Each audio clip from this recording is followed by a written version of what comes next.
they are turning out to vote. We talked to our audience, and over 97% are planning on voting. Doesn't mean they're necessarily excited about who they are voting for, but I think there's a big misunderstanding about this audience, that there's apathy within this audience, and that they're not planning on turning out.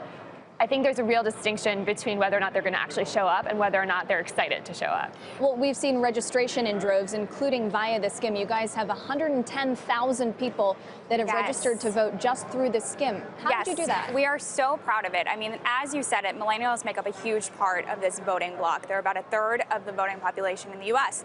That is huge. So as a company that makes it easier to be smarter, as a company that focuses primarily on female millennials and getting them information, we knew that, from looking back over the past year, we had to make get out the vote and voter registration essential part of our company, and we did that by teaming up with Rock the Vote.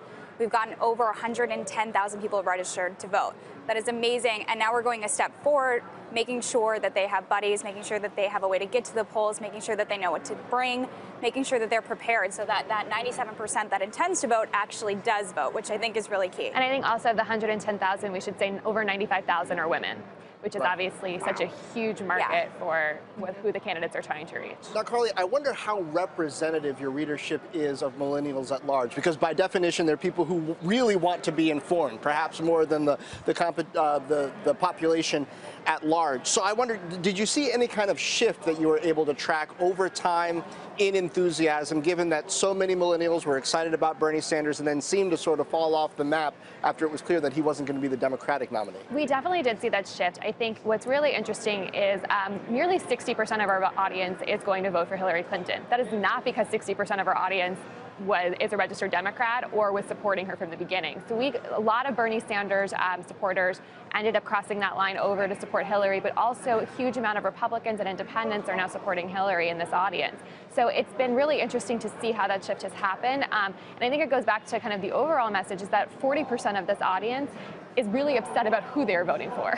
And so again, I think it's really important to note that they are in many ways kind of begrudgingly voting for Hillary, but they're voting for her. I was going to say, on the one hand, you hear women say, I'm empowered by Hillary being the first female president I'm voting for, or as Susan Sarandon said over the weekend, in different terms, I don't vote based on my gender, right? Well, I think for us, millennials have kind of reflected a national trend that people tend to be voting against another candidate, and that is very true with this bloc. So there are a lot of reasons why millennials are turning out to vote for Hillary, but I think for us, when we look at it, it's mainly to block another candidate. And when we did our survey of our audience a few weeks ago, we saw that actually the same amount of female millennials that are going to vote for Trump are actually the same amount looking at third-party candidates. So I think we see a lot of frustration with who they've got, who's in front of them, and a lot of frustration with what they're actually going to get out of these election results. Carly, you mentioned that the lion's share of your readers support Hillary Clinton, but that's not because they're registered Democrats.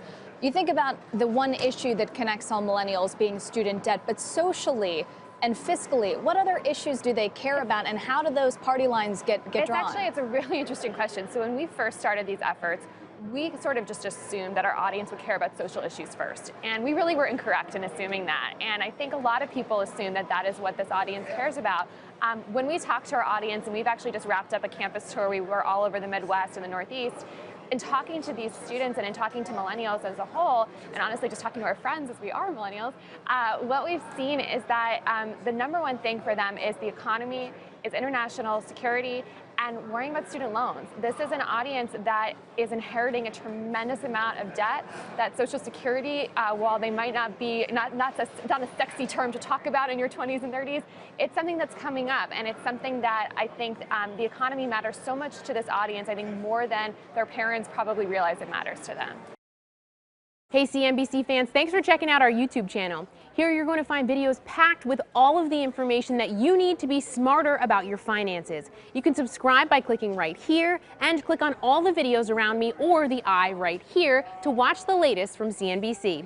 Thanks for watching.